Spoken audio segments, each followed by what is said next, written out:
Aw Yeah Comics celebrates everything that is wonderful about comics, toys, artwork, and the joy they bring to people. Visit them in person at one of their 3 locations, Harrison, New York, Muncie, Indiana, or Skokie, Illinois, home to our pal, Sweet Sweet Bernie. If you have children and have been looking for a family-friendly store, look no further. Join Aw Yeah for exciting events, including creator signings, how-tos, and more. Visit awyeahcomics.com and follow them on social media. Their name says exactly how they feel about it. Say it with me now. Aw yeah. My love of the TV series Smallville is well documented, and there's one Smallville podcast that's always at the top of my queue. Always Hold On to Smallville, hosted by our pal, Zach Moore. Zach and his guests bring great insight, passion, and humor to each and every episode, and the podcast will continue with more great Smallville and Superman talk even after their series coverage concludes. Listen wherever you get podcasts, and keep an eye out for the other shows under the Always Hold On To banner, including Arrow, Star Wars, and more.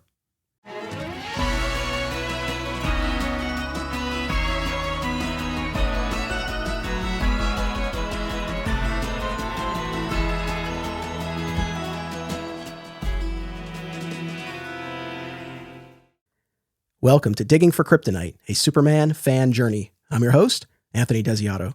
Joining me to discuss Superman Reborn, the unmade 5th Christopher Reeve film, is Superman historian and returning guest, Ed Gross. Welcome back. Thank you. I'm so thrilled to be a part of this one. This sounds like a lot of fun. I got to tell you, man, I did not have horned up TV junkie Brainiac on my Superman movie bingo card, but hey, it works.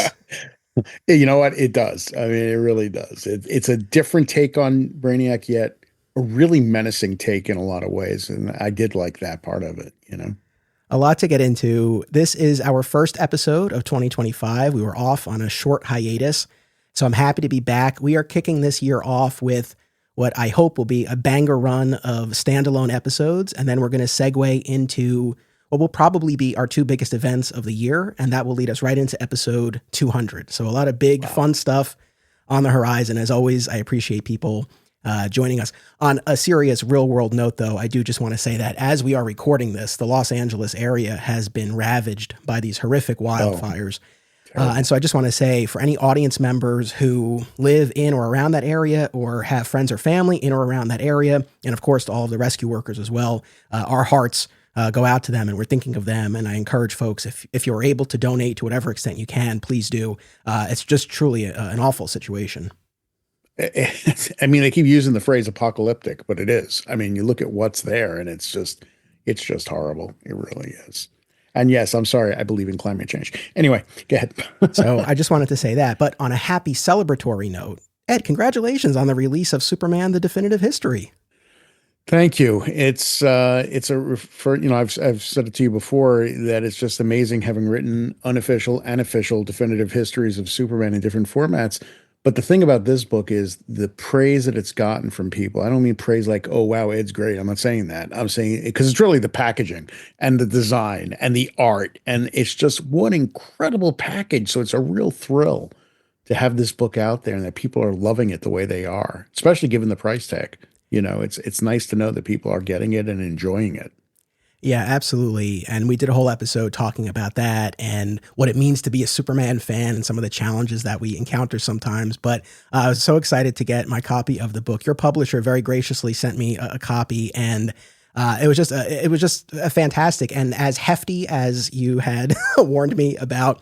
And this is the most minor, nerdiest piece of it all. But just the fact that the cardboard box, the interior cardboard box, has the Superman symbol on it, I was delighted. Hey, you know what? I didn't know any of that. So when the book arrived for me, 2 of my author's copies came in, I opened it up and I was like, oh my, look at this thing. And I think I marveled at the beauty of it for 10 minutes before I even cracked the cover. It was just like, oh my God, look at this. Amazing. So that's available now wherever people buy books, and I'll include the link in the show notes. So I hope everyone will check out Superman, The Definitive History, and of course your oral history, Voices from Krypton, available now as well. Thank you.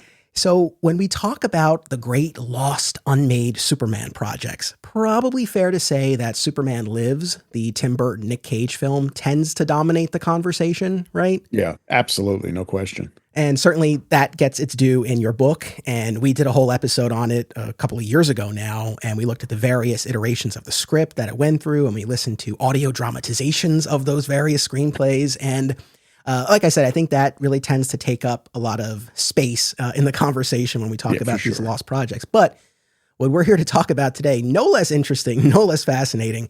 And I think we'll have a lot to say about this as well. So this was a screenplay commissioned by Ilya Salkind and written by comic book writer Cary Bates and screenwriter Mark Jones, who worked together on the Superboy TV series. Exactly. And the first draft, dated 1990, was actually called Superman, the New Movie. The idea was to move away from that Roman numeral numbering scheme.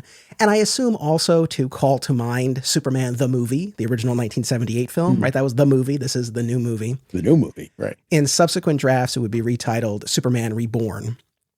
And this fell... And I'm really curious to get your take because I know you have a lot of insight into the back and forth with the Salkinds and Warner Brothers and all of that. But this fell in the really slim window in the end, right? Between when the Salkinds regained the Superman film rights from Cannon, who had produced Superman 4, and we talked all about that.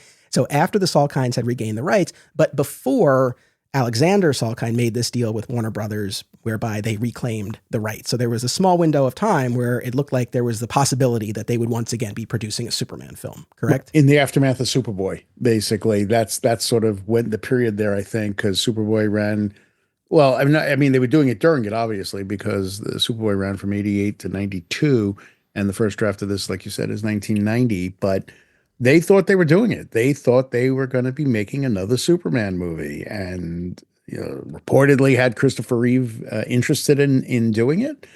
But then, when I spoke to Ilya Salkind, he told me that his father sold the rights back to Warner Brothers without telling him.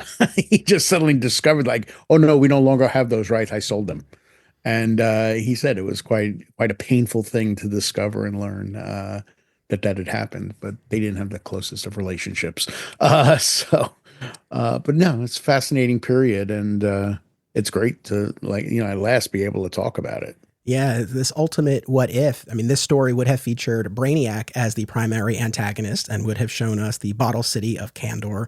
We'll get into the full story and all of that, but I guess my awareness of this, my knowledge of this grew most recently, I suppose, with, well, not most recently, but a little while ago, with an article that Cary Bates wrote in Back Issue Magazine, which our pals at 13th Dimension excerpted, and it's up on their website there. But he talked about his involvement in all of this and how he first met Ilya when he was the studio liaison on Superman 3. So he was there on behalf of DC Comics / Warner's to ostensibly to give notes and whatnot. But I think it was not the easiest situation, yet he seemed to forge a fairly good relationship with Ilya, and of course ended up working on the Superboy show. And then once it seemed like Ilya had the opportunity to make another Superman movie, he commissioned this screenplay from Bates and his Superboy colleague, Mark Jones. And I believe all three of them came up with the story together, and then Bates and Jones went off and wrote the screenplay. Interestingly, the third draft of the screenplay has been floating around online for years. Anyone listening to this, if you are aware of this, if you have read it, almost certainly that's the version of the screenplay that you read. But what's very exciting, and the reason why we're doing this episode right now, it's a really nice coda to our coverage of the Christopher Reeve films from the end of last year. But even beyond that, in November 2024, there was a live script reading of the previously unseen first draft of this screenplay. And it was recorded, and it is available to watch right now on YouTube in full for free. It's at the YouTube channel of one of the organizers and producers, actor-producer David Kocher, who's actually joining me for a bonus segment at the end of this episode, and we'll talk about his role in all of this and how he helped bring this production to life on stage. But it was an absolute blast. We got it. We were very fortunate to get an early look at the recording, and it was great just to see this story brought to life by those actors on stage as they were performing the screenplay. It was a ton of fun. Absolutely. It was, it's so much better than just having to sit down and read a script where you can actually watch it being performed, so to speak, with these actors doing it. And they did a good job. I mean, they were really quite good in their roles. And I love the actor. I'm sorry, I can't remember his name, who played Superman. wearing his Superman shirt during during the performance. I thought that was great. Yeah, no, absolutely. So people will hear more about this in my conversation with David, but essentially he is an actor and he had learned about Superman Reborn, was aware of and had seen the third draft of the script and was planning to stage a live reading of that. But then he had the opportunity to meet and speak with Mark Jones, who shared that previously unseen first draft. And then David linked up with producer slash director Ray Carcillo, and they cast it and they booked the theater. They got a grant. They partnered with the Christopher and Dana Reeve Foundation, and they had this live reading, like I said, back in November and filmed it. And so the link to that recording is in the show notes. I can't stress enough to people, whether you listen to our episode first or you pause our episode and you go and watch the recording, or maybe you've already watched the recording, but please do check it out. It's a ton of fun. And as I say to David, people will hear this a little bit later in the episode, a great service to the Superman fandom and the Christopher Reeve franchise to have it available in that way. I think it's really cool. It's always funny when these things come up that you get these little nuggets of the history that you're not like previously. Like for instance, even when the pilots for Super Pup and Superboy from 1961 became available, however good or bad, whatever your feeling is about it, it is always wonderful when you get these little things that you've heard about, that you kind of know about, but you don't really get to experience. Suddenly you can, even if it's in this format, in this case. I just think it's terrific. It's just like these little bonuses as part of the history. Oh, I mean, I couldn't agree more, whether it's, screenplay like this or the Donner Cut when that was finally released, or Zack Snyder's Justice League, any of these things, because it can be that huge question mark that can haunt us as fans. Absolutely. And even if this is as close as we get, one of the things that comes up in I didn't mention this, but there is a Q&A in that video after the live script reading. There's a Q&A with Mark Jones and Ilya, and one of the things Mark Jones says, and David and I talk about this as well, is that he would love to see it brought to life, the screenplay brought to life as an animated feature. It would be great. And I'm all about that. So who knows if or when something like that would ever come to pass, but I think there's great potential. It would be amazing to see. Absolutely. And to see Christopher Reeve animated as Superman, that would be pretty awesome. So on the note of Christopher Reeve, I want to just circle back to something that you said a moment ago, because this is something that has been on my mind. Yeah. How committed, or how close to being committed to this reprisal of his role he actually was. So in that Q&A, Ilya's like, I had a great meeting with him. He was going to do it. He wanted to do it. I did also come across a YouTube video of Christopher Reeve at a convention appearance he made in the early 90s. I believe his sole convention appearance in Atlanta, but it was a lengthy Q&A that he did. But the piece speaking about this, in that he said that they had not come to him ahead of time with the screenplay. If it had been brilliant, if they had been committed to putting the resources into it that they would need to, then of course he would have signed on. Now, it was unclear from that. Did they not come to him before they got the ball rolling? Did they not come to him with the script at all? I don't know. It seems to be a little bit of a little bit of a conflict there in terms of the account of what actually transpired. Yeah, it's a nice headline to say Christopher Reeve was going to do it. He had such a miserable time on Superman 4 and the results of Superman 4. I find it hard to believe that he'd be like chomping at the bit to get back into Superman 5. I'm not saying he wouldn't have done it, and I'm not saying the script wasn't written with him in mind for it. Whether he committed to it or not, or anybody, they would have had to probably pay him a lot of money to get him to come back again for the fifth one. This is just my opinion. I mean, it's not based on anything except for the fact I do know that he was miserable about Superman 4, and everybody was miserable about Superman 4, the making of it. Whatever you think of the film, the production was a nightmare, and the post-production especially. So I don't know. It's hard to say how committed he really was to say, oh, Christopher Reeve is doing it. He said he wants to do it, and then the rights got sold back, and unfortunately, Christopher Reeve can't do it because of that. I don't know. I mean, I'm not really giving facts here. It's just because nobody really knows. I mean, what the truth is. Absolutely. Now, before we get deeper into the actual story of what this film would have been, just given your role as Superman historian and writer of these books, nice title. Is there anything? Love that title. Go ahead. Is there anything else? And if the answer is no, that's fine. But anything else, just from a behind the scenes historical production standpoint, that you are aware of, that you can share, that comes to mind when we talk about this, what could have been Superman the new movie, aka Superman Reborn? Honestly, there's not a lot more beyond how you set it up, in the sense of what the history was, because like you said, all we know is the third draft, I guess it was, where it got really wonky. I mean, things got really a lot wonkier than they are in this version of the story. No, so there's really not a lot known except for the fact that these guys did it, and here we are now. But otherwise, we'd never know anything beyond that third draft. So no, even historically, even speaking to people, they all kind of said the same thing. It's like this was the story, we were working on it. Nobody wanted to talk about it in case it got made someday. That was always the thing. But so it's really just the basics, like what Cary Bates put out there, what Ilya puts out there, and what Mark Jones has put out there. So there's not a lot known beyond that. I understand. And then certainly once we get past this point and Warner Brothers reclaims the rights, we know, of course, and we've talked about this, that a Superman movie would remain in development hell for years and go through numerous iterations, including what we've already talked about with the Tim Burton Nick Cage version, then the Superman Flyby iteration from J.J. Abrams, and all the way leading us up to Superman Returns. So, but you would also get on TV Lois and Clark, the Superman the animated series, so Superman, and of course Smallville. We always hold on to Smallville. We always hold on to Smallville. But hello, Zach, that was for you. By the way, there are two things in here that really made me think of Smallville. Hopefully I'll remember as we make our way through. I'm curious what they are, but okay.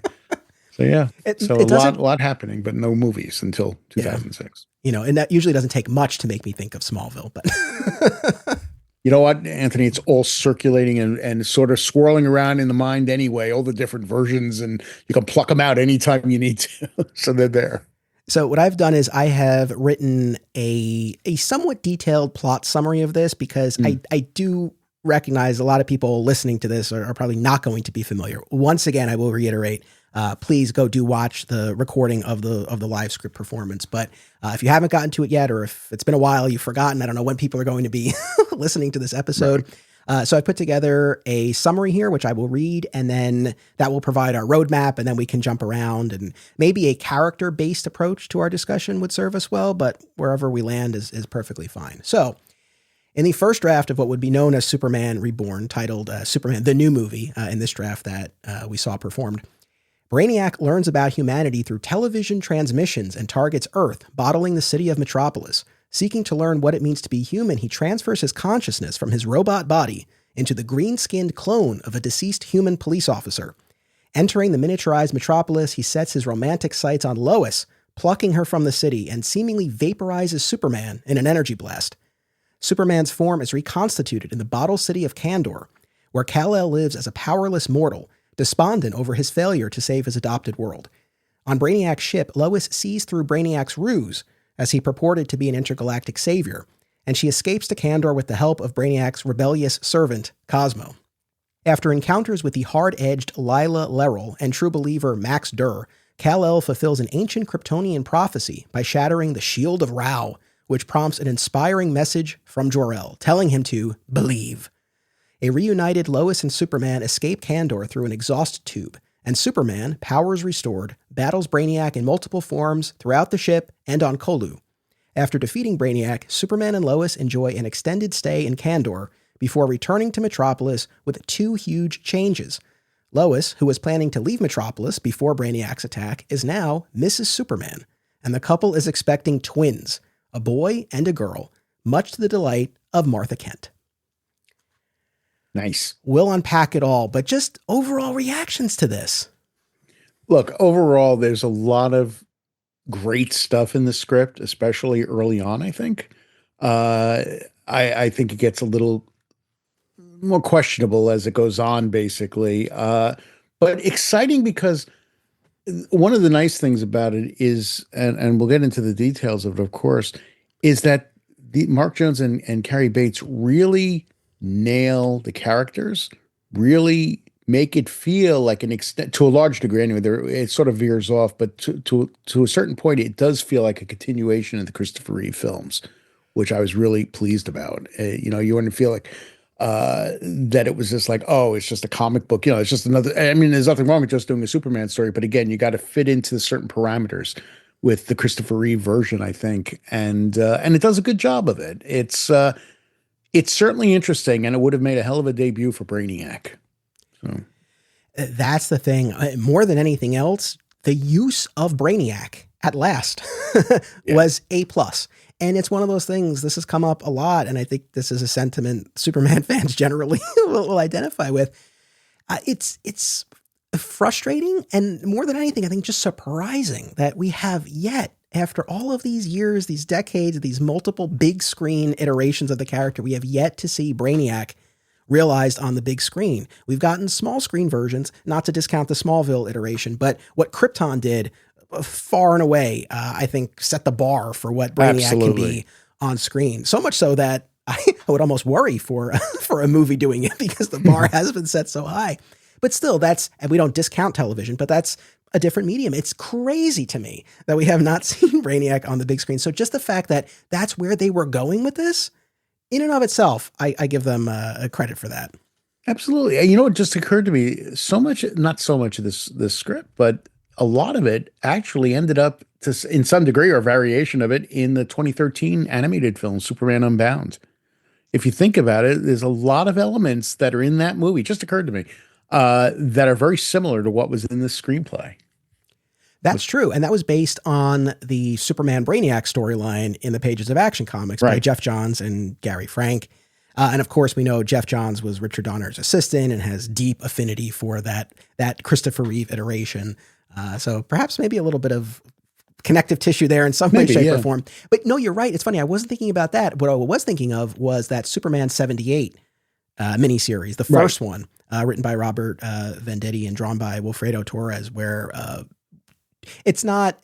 they're certainly not identical by any means, but just the notion of using Brainiac, bottling the city, Superman ending up on Kandor in white Kryptonian garb and struggling to find his place there. There definitely are some parallels. So that's definitely what I had in mind. So that's what I'm saying. Like, it's interesting when you look at what Jeff Johns did, clearly drawing from the Christopher Reeve spirit of the character. Oh, for sure. When you look at what the Superman 78 did, which is purposely meant to be in that world, what's the first thing that they go to? Brainiac, right? Because first of all, it's also nice to get away from Lex Luthor. I mean, whatever your feelings are about Lex Luthor, he doesn't have to be the villain in every Superman movie. So it was nice, or variation of like Ross Webster in Superman 3. So it was nice to see a different approach being taken, and something with a little more, not more of an edge, but with an edge to it, in the approach. There was definitely edge. I mean, we do get to the point where thankfully it turns out to be an android duplicate, but we get a sex scene between Brainiac and quote unquote Lois Lane. Right. Exactly. Which was like, whoa. At first it was like, what's going on here?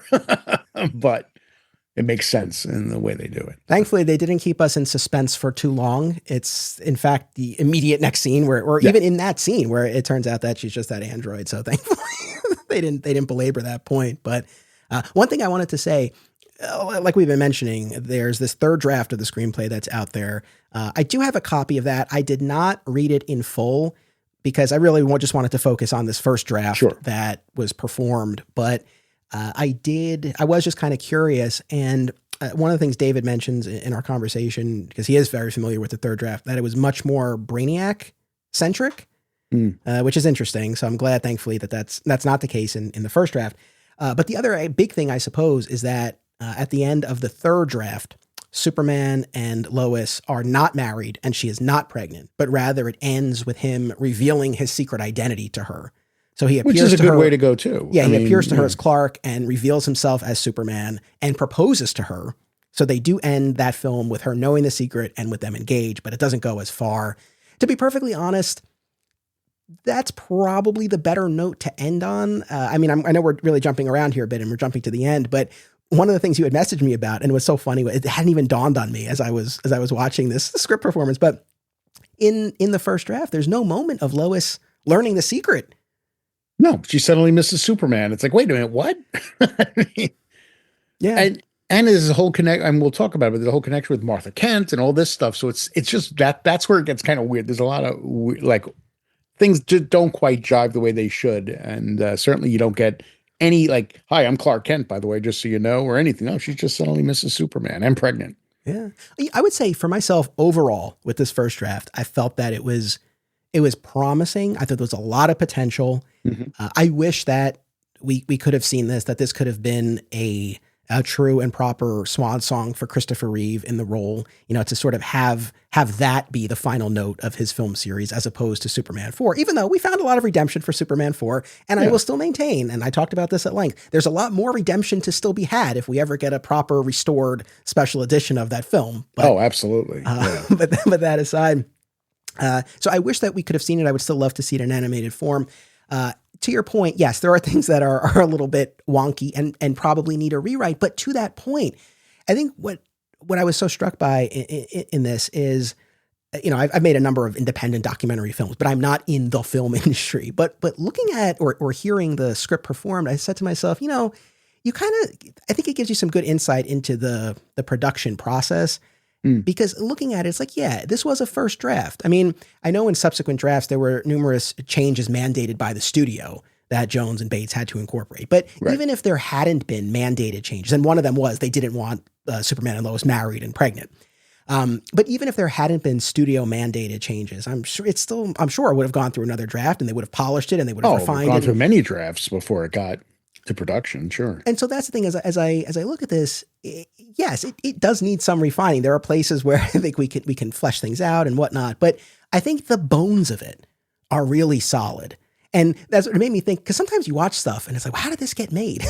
But I think sometimes I'm sure what happens is you have a first draft or a subsequent draft that's not all the way there, but you figure it'll get there or they'll work it out during the actual filming. And sometimes it works out and sometimes it doesn't, A great example is when they were making the Bond movie Quantum of Solace, which followed Casino Royale, which everybody loved Casino Royale, right? It's a brilliant movie and all that.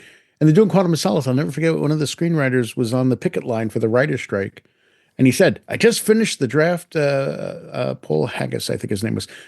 He goes, I just finished the draft for Quantum of Solace. He goes, it's only a first draft. He goes, we're going to have to do a few more drafts, but it's going to get there and it's going to be great. Well, they went into production with that draft. That unfinished, let's make the film up as we go along draft, and it shows on screen. I mean, so you need those refining, and this would have had that refining. It's kind of like when J.J. Abrams' Superman Flyby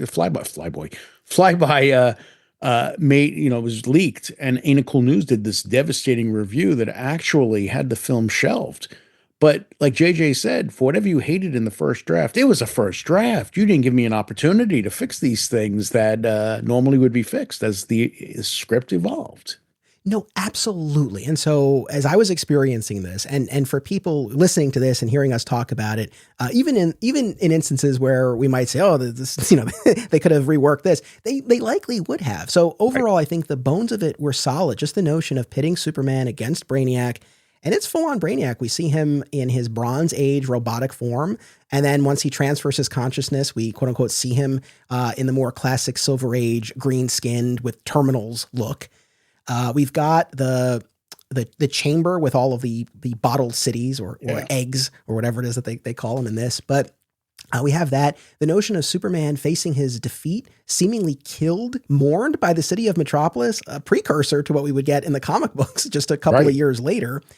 Superman really wrestling with his not even really perceived failure, but his actual failure. He was defeated in his first match with Brainiac. And so to see him in that really dark place, doubting himself, feeling like all is lost, and then receiving that galvanizing message from Jor-El and pulling himself back up and building to that climax. I mean, yeah, the pieces are there. So like I said, overall, I think very promising and a lot of potential. So I think we can kind of look at certain settings or characters as our jumping off points.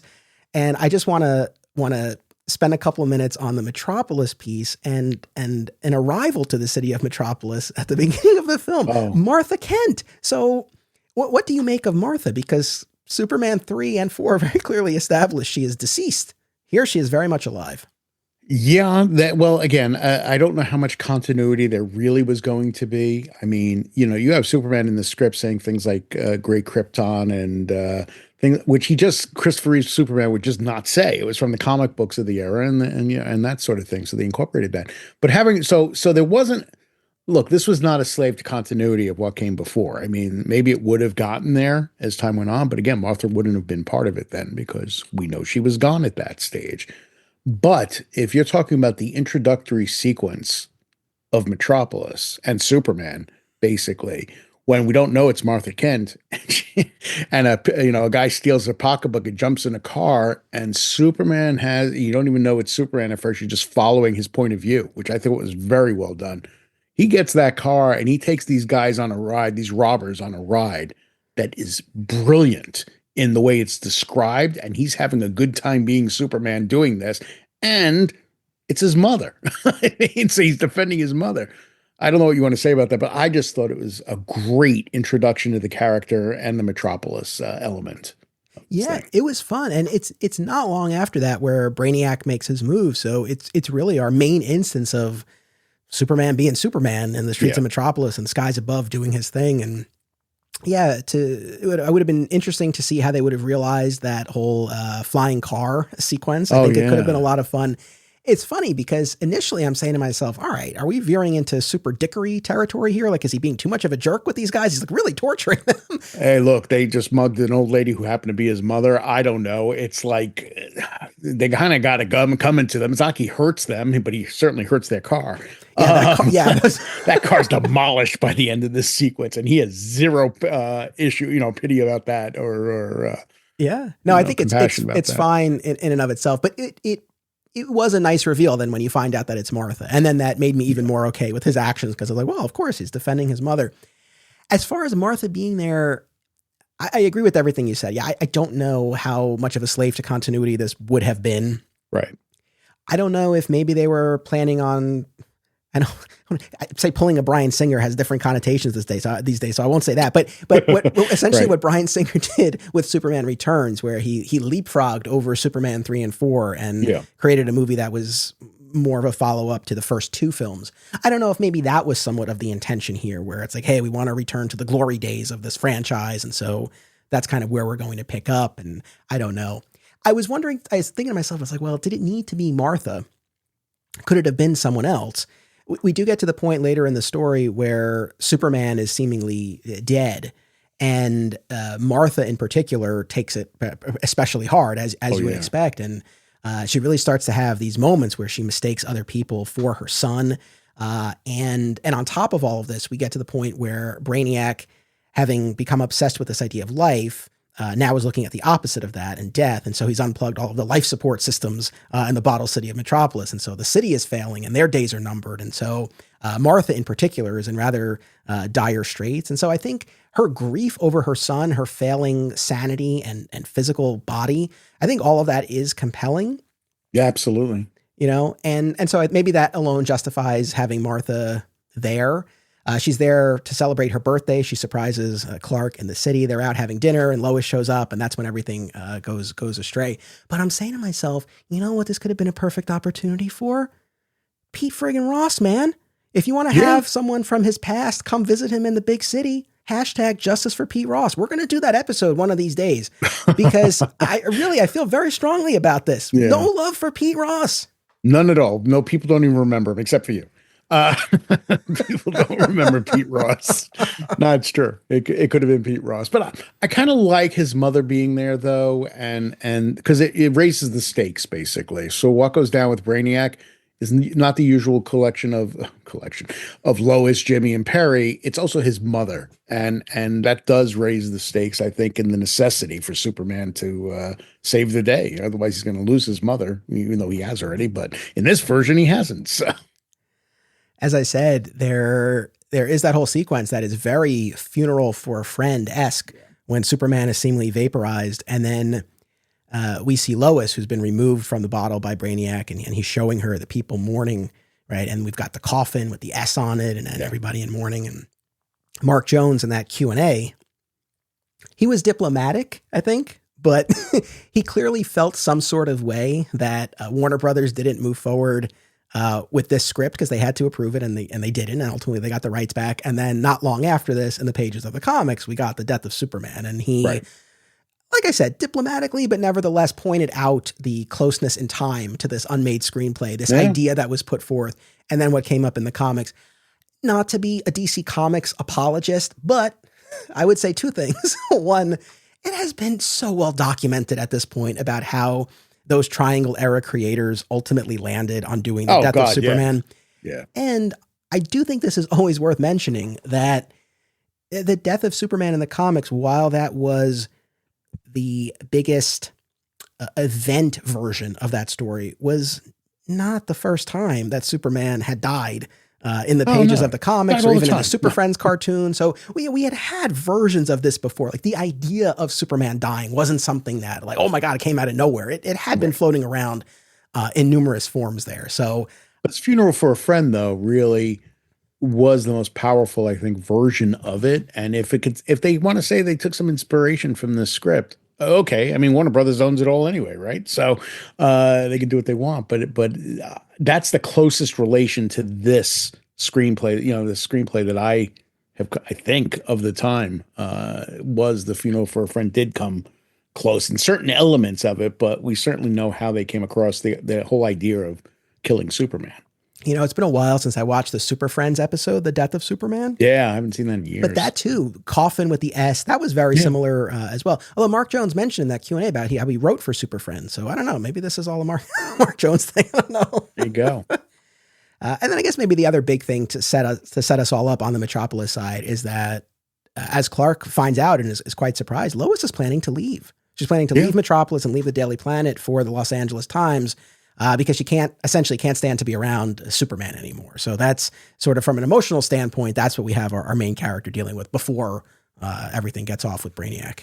Oh, absolutely. And there here again though, there is no continuity in the sense of even from Superman 4, if you think of the relationship between Superman and Lois, taking away that awful kiss thing and wiping her memory again.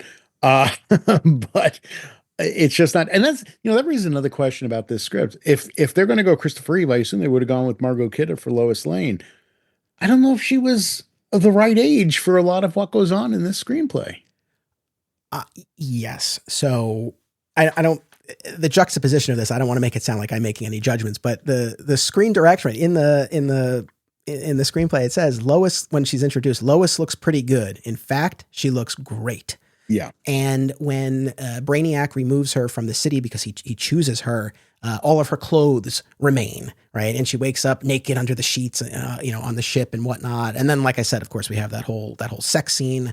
And then when we get to the point later in the movie where Superman and Lois talk about what has seemingly gone on between her and Brainiac, and she reveals it wasn't really her, but Superman had seen a recording of this because the people in Kandor somehow have the ability to surveil Brainiac on his ship. And so there's a Yeah. recording of Brainiac and quote unquote Lois banging.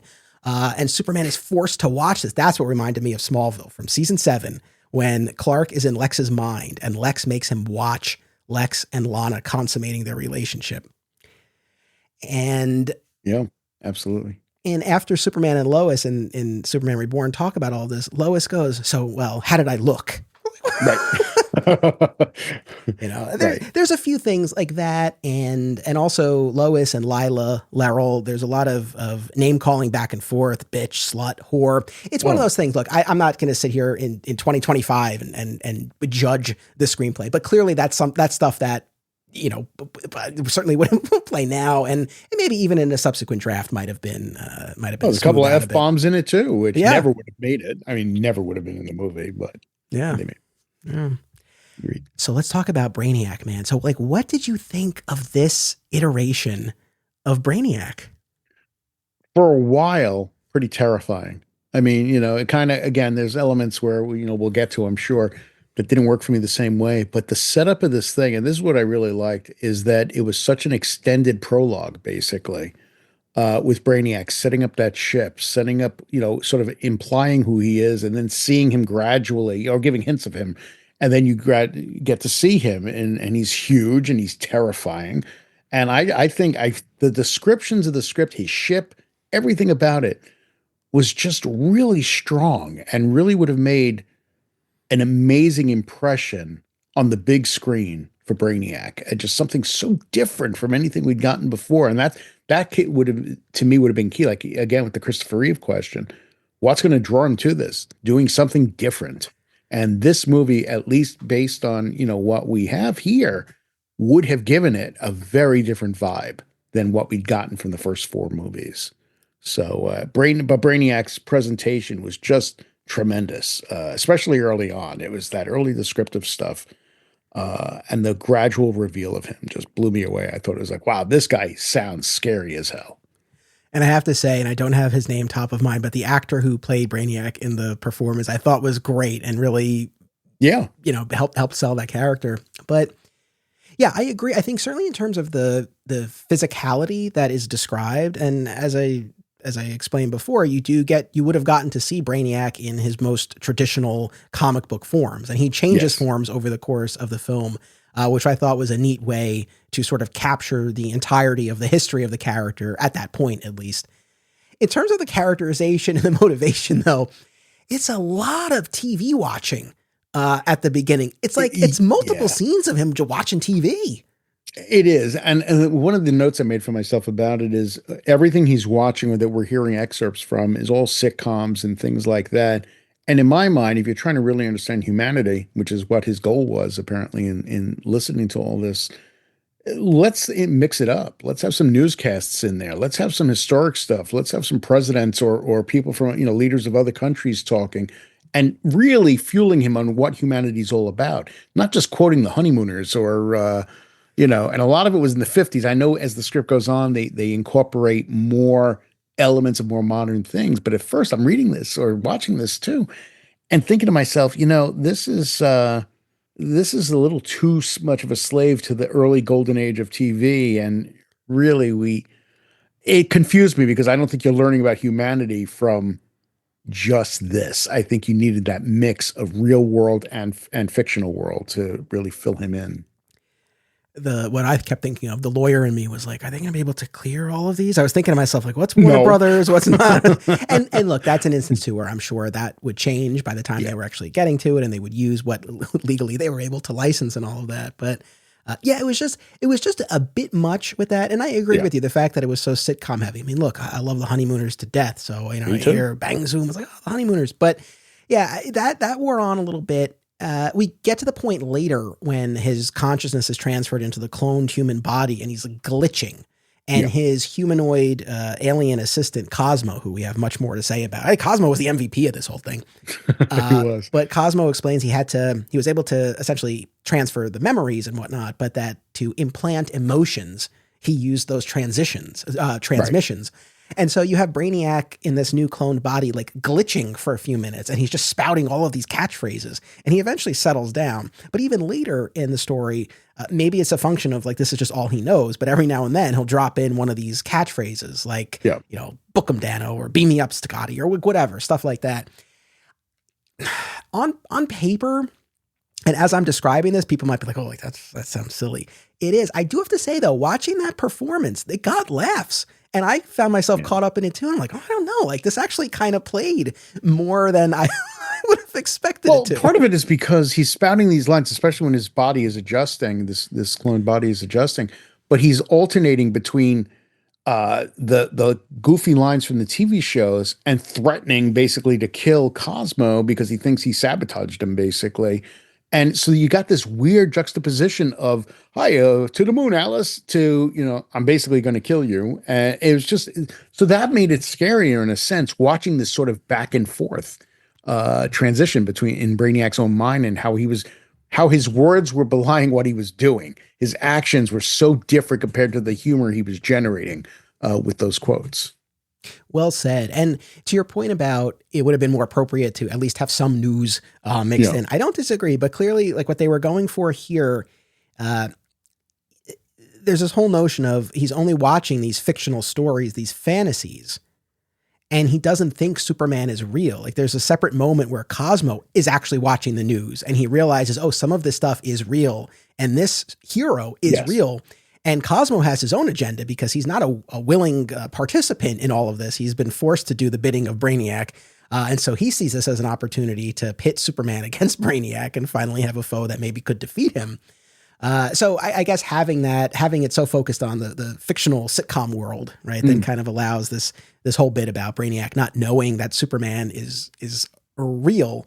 One other thing that I just kept thinking about as I was listening is just like, man, from a production / prop standpoint, it would have been so cool to see those bottle cities and to see how they would have done that at that time. I mean, it's one of those things where And this was really on my mind when we covered the Superman 78 miniseries, where I kept saying to myself, it's like, yeah, you could see how they could do this, even in the 70s, 80s, early 90s here. No, the technology isn't what it is now, but with miniatures, with like, you could see how they would bring something like this to life. Like, I think it could have been doable.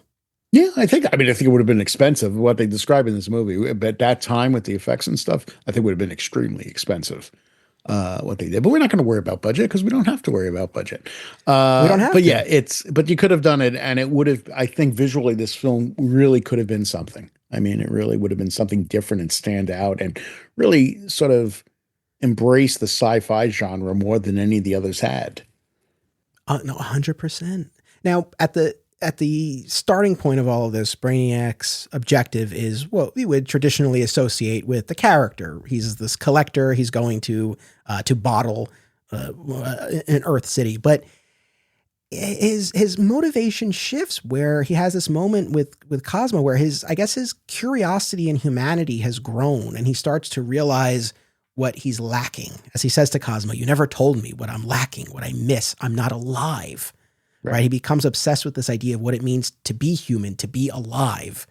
And that's what leads to him transferring his consciousness into this body, even though through the cloning process, it ends up being green skinned and whatnot. Yeah. And, convenient. And hand in hand with that, this romantic / sexual interest that he pursues with Lois, that aspect of it, this desire to be human, to love, like how did that work for you? The problem with it in my mind is it happened so fast, and the script is trying to do so much stuff that it kind of, everything is moving a little too quick. Like he begets the body, he decides I want to be alive, so he's alive. He needs emotions, he's getting his emotions. He wants to experience love. He goes after Lois, of course he does. Goes after Lois. So to me, it's tough because there is just so many moving parts in this that you don't get the chance to really explore any of it in any sort of depth. Once you get to that point, like it's a very slow build in a good way in the beginning. But once the plot kicks in and these other elements are kicking in, it's like there's an awful lot in this script and that they're trying to do. And that's the part of the thing with the Brainiac thing. I want to believe in it because, he goes from wanting to feel to wanting to love to want to experience death, witness death, which I'm sure we'll get to, and things like that. So it's like this arc that goes really fast, and so you don't get a chance to really feel much of it. Yes, that's my feeling about it. I know, and I think too, it's not as if we had a movie with Brainiac already, where he was simply obsessed with the collection of knowledge and the bottling of these cities. It's like you really do, yeah, like you said, I mean, you really run the gamut here. Oh my God, yeah. In a relatively short amount of space. But I will say it worked more for me than I thought it would, or that you might expect it to. I guess just this notion of him yearning for something more, something beyond. Sure. And maybe part of the reason why this worked is not that long ago, we covered the relatively recent comic book storyline, House of Brainiac, written by Joshua Williamson. I don't know if you're current on the books. No, I'm working my way through them, as they say. But it was kind of a similar type of idea there, where, if memory serves, I don't know if Brainiac ever fully sorted this out completely, but essentially he realized something was missing. And so he started building this Brainiac family, more or less. And it was sort of couched more in terms of knowledge is power. So power is knowledge, and he's accumulating all this power, but he was building this family, and that seemed to be the missing piece that he couldn't compute. Right. And absolutely. We did a whole episode on it if people want to check it out, but I kind of had that kicking around in my head as well, of just this idea of a Brainiac looking to kind of go beyond. And so I think that made this I think that made me a little bit more open to accepting this little bit of deviation on the part of Brainiac. It also, I mean, the plot, that element of it, I mean, like maybe I'm too into Star Trek, so my knowledge, I link everything to Star Trek, but it's like Star Trek: The Motion Picture with V'ger. It must move on. It must evolve to the next stage of evolution, whatever that stage is. And joining with a human is the thing that allows V'ger to move on. This reminded me a lot of those themes, basically, that the machine has done all it can in its current state and needs to evolve. It needs to go to the next step. And so that element of it worked for me. Like I said, it's just the speed of which everything happened, where it's kind of like, slow it down, Well, on that note, man, this made me laugh. So there's a moment where he says to Cosmo, "Will I be able to experience love?" And Cosmo says, "You'll need a woman." Of course, it's 1990, so it could only be a woman. So you'll need a woman. Exactly. And like the first woman he sees when he gets to Metropolis is Lois, and he says, course. "You'll be the one." Like the first woman he Right sees. there. Exactly. It's like King Kong, grabbing Ray. Just like, oh, I want this one. Let me pluck it up.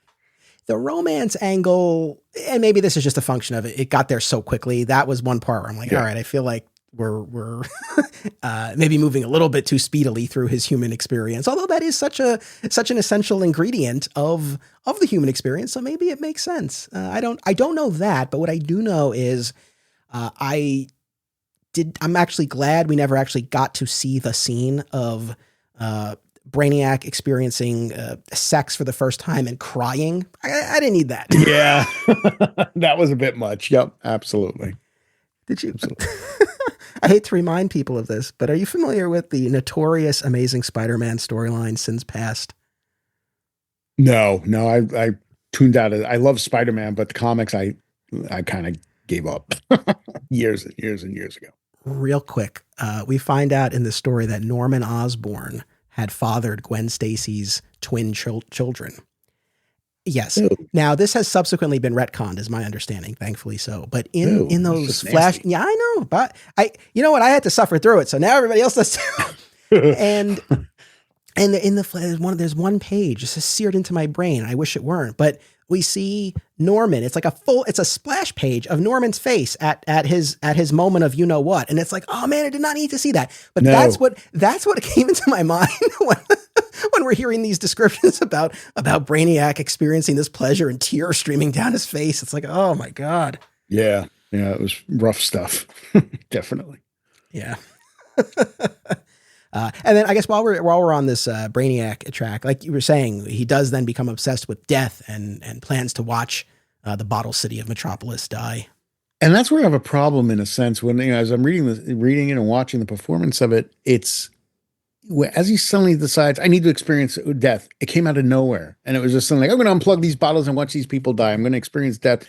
And I didn't quite get it, because I understand that's something you'll get to, but it was so abrupt in the story that it was kind of like, well, wait a minute, what's leading to that? You're just experiencing life for the first time, and now you're ready to experience death. But again, maybe I'm harping too much on this arc thing, going too fast. But that was sort of the issue I had. I think it's a cool idea, but I don't know that you can go from celebrating this thing called life to wanting to experience this thing called death in a heartbeat, basically, what it felt like. Remind me, does he do that after his sexual encounter with the android Lois and the reveal that it wasn't actually Lois? I don't think so. I think it's actually somewhere in between his romancing of Lois and suddenly he's in there with Cosmo saying, oh, I'm unplugging these things because I want to experience death. It's like, I can understand if it was the Lois thing, but because once he finds out the Lois thing, he's on a rampage. It's not just experience death. It was, that's what I mean. It was weird and it was in between things. So it wasn't yet to the point where he's raging and saying, I'm going to watch these things die. He just suddenly decides, I think I'm going to watch somebody die. That might be a perfect instance. You rearrange a couple of scenes and then it tracks way better. I really did like, though, rewinding a little bit, I really did like when he tries to convince Lois that he is this intergalactic savior, that all these planets were going to be destroyed. And he's preserving one city from each of them. And he's going to try to find a planet for all of them and enlarge them. And as he's explaining this, he shows her what appears to be a comet striking and destroying the planet Earth. Right. I mean, he shows her that. He shows her the people mourning Metropolis. He claims, oh, the hero Superman, he died trying to escape the bottle. I wish I could have known him. I would have liked him. And so from Brainiac's perspective, I'm like, all right, that's pretty clever and believable enough for someone who doesn't know. But then I'm glad that the screenplay at least gave Lois this amount of intelligence and integrity that she saw through this. I was very happy about that. Yeah, because initially it was like when it happened, and she sort of brushed it under the carpet, 2 minutes later, I was just like, really? Is that sort of your response to Earth being destroyed in front of you? But then she does win me back because she was aware and said this was really a terrible. If he thought he was tricking me with this, he's no, he's out of his mind. So It's fun. I wonder if people listening to this, if even just the notion of Brainiac romancing Lois is, I wonder how well, that's see, that's where you landing get with into people. some weird stuff. I know it's very strange, and it's one thing to sort of watch it perform this way and reading it. It's another thing to have it play out on the screen, and I don't know how it really would have played out had we seen them. And because it's pretty descriptive. I mean, in the script, it's pretty, and in watching it, it's like you guys are really going for it here, and it's like I'm not sure that would have made the cut. Yeah. Hmm. I mentioned before about Cosmo, this assistant, being the MVP of the story. I thought he was great. Just the fact that he realizes Superman is real and is going to try to pit Brainiac against him, hoping that Superman will defeat him. The fact that when he's transferring Brainiac's consciousness from the robot into the cloned body, he has that moment where he's tempted Yes. to destroy Brainiac because it's like 0.6 of a second or something where Brainiac will be down and he like starts to pull the thing and he can't do it. That was a great moment. That showed you it. That was, I think, a good instance of showing, not telling.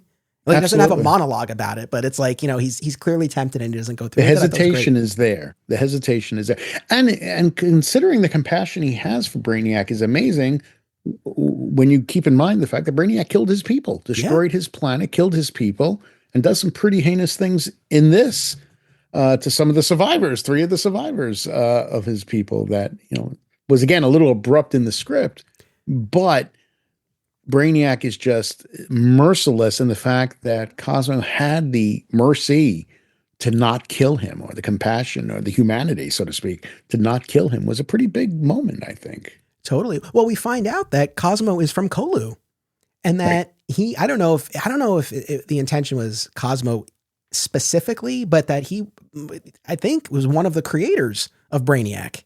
That's what it sounds like, or his people at least were. I mean, that's the way Brainiac, I think, puts it at one point. Yeah, but the fact that Brainiac had killed his mate, and then to your point, I mean, this was a particularly gruesome scene where Brainiac realizes that Cosmo has been working against him, right, and knowing that Superman was real and whatnot, and punishes him because he realizes that Cosmo had saved some of his friends, I think from Kolu, from his original planet. Yeah. Mm-hmm.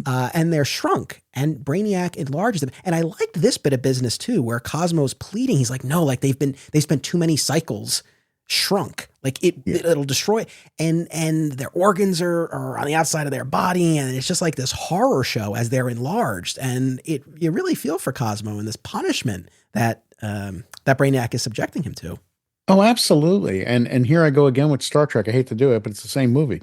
Star Trek: The Motion Picture. Again, there's a transporter malfunction in which 2 people show up on the transporter pad. Their insides are out and everything else. It just really felt like that moment again in this. But it's such a horrid thing. And of course, because of who Brainiac is and what he is, he's able to do it without any feeling. Just say, you lied to me, and now I'm going to show you. And he makes these people die, and it's pretty gruesome. I mean, it really is, and it shows you how cold-hearted Brainiac is.